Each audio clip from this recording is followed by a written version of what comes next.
Good day everyone! My presentation is about fake news that we usually see on Facebook and TikTok. First is authorship and credibility.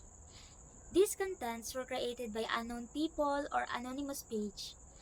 The source is not credible because it does not come from real news agencies or official authorities. The information is not accurate or incorrect.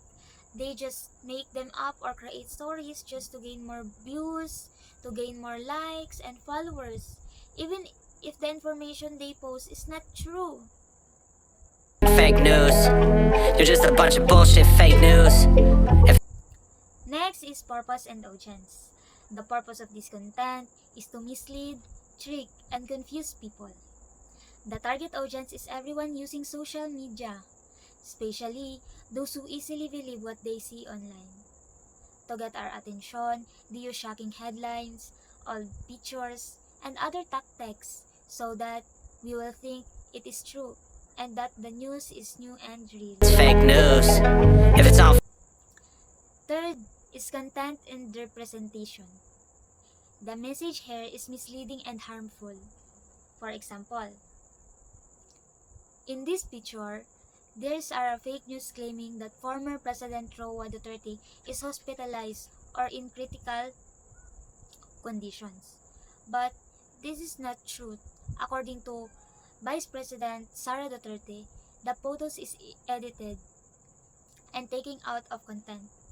They edit the face or image of former President Roa Duterte just to take people worries, just to make people worries and gain support even though it is not real. Another example is the claim that students is forced to sit on the floor due to lack of chairs. The feature used are actually old photos taken in other places, but they are still used now to take it look like it is happening today, even though it is not. Next, verification and evidence.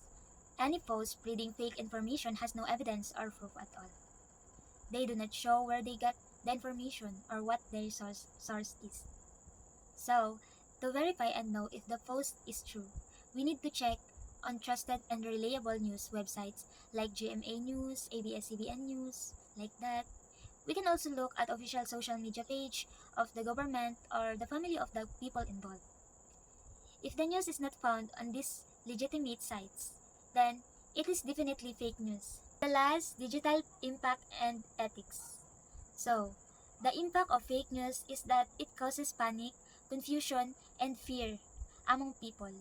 We should be careful and responsible because it is very easy to believe what we see online.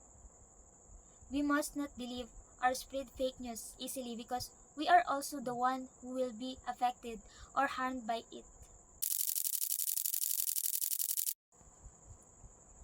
Don't be fooled. Check first before you share. Thank you everyone.